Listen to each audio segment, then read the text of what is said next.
You know, this project got started by Eric. He sent an email out, and at the time I was director for the program in the School of Art. He was interested in doing some kind of collaborative, with an artist. So I called him and I said, why don't you come to my office, tell me what you're talking about and what you're doing. Let me see what your research is about. And then I happened to have a painting that was up in my office. It was mine. And he turned around, he looked at it, and he said, well, who did that work? And I said, well, that's my piece. And he looked at me, he said, well, I think you should be on this project. It's been a good experience working with an artist on this project. It's really accomplished a lot of the things that I wanted, which was to provide a different perspective on some of the visual things that we encounter as scientists, and to watch another professional sort of interact with those same visual forms. He was showing me on the computer, showing me the data, the collection, the images, and he started talking about the activity, and he started addressing the shapes of the formations and the colorations and the textures and the lines and the energies and all this. And I just stood there and I said, you're using my vocabulary. I said that I use. One of the things about how lightning fills the cloud is that there's a lot of big things and small things all stacked and mixed together, and so that language of texture is a really common language that we can work with the artist on. The project uses a lightning mapping instrument to map out the lightning channels inside the cloud that you don't typically see, and we're interested in how the turbulent motions in a thundercloud, you can think of turbulent cumulus shapes that you see in the sky. That's also stirring around the charge inside the thunderstorm. And so then the lightning responds to that stirring motion to make small flashes where there's lots of stirring, and very big flashes where there's smoother flow. Everything that I will be working on, I have actually gone out on storm chases. I've gone out with Dr. Bruning and his crew and actually documented, photographed the storms that have been out there. So when I come back into my studio and I'm actually looking at those photographs, I kind of relive some of that, but I relive it and then I get the brush out. I thought, how am I going to create that combustion? How do I make that visual?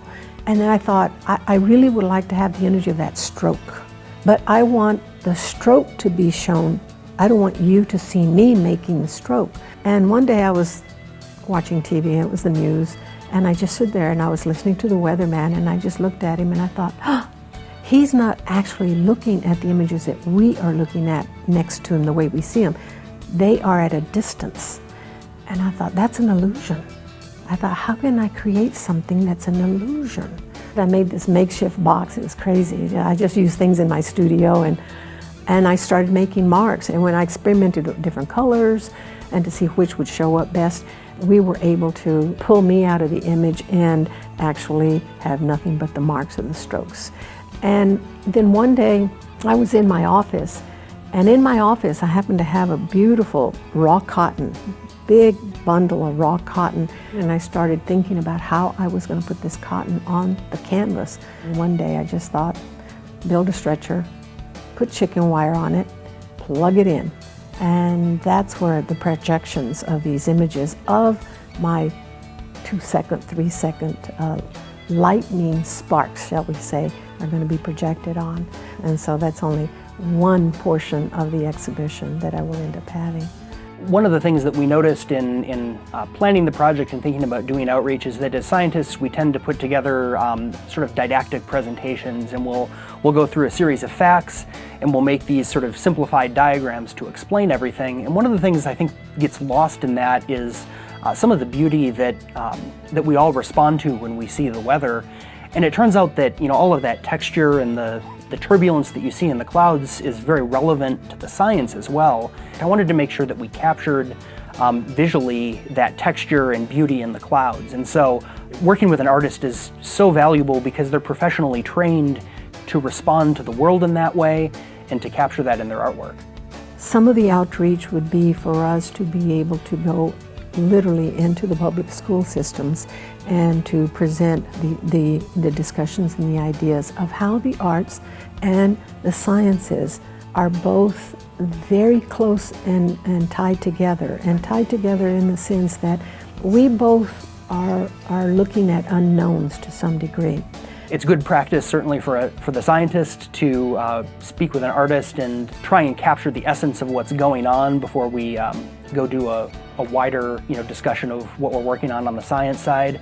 And I think from talking to Tina too, she's found it to be very stimulating as an artist to have really a very new area of material to respond to. He will come into my studio, look to see what I'm doing, and he says that it gives him ideas in terms of how to maybe generate the dialogue on describing what he's doing. And then I in turn go to the science and listen to their presentations and listen to their dialogue and read some and bring that into my studio to see how I can interpret what they're doing. Seeing someone who doesn't have a scientific background and doesn't bring instinctively scientific jargon to the table, but instead a bit more of a raw human response to what they're seeing does help you, I think, see more clearly.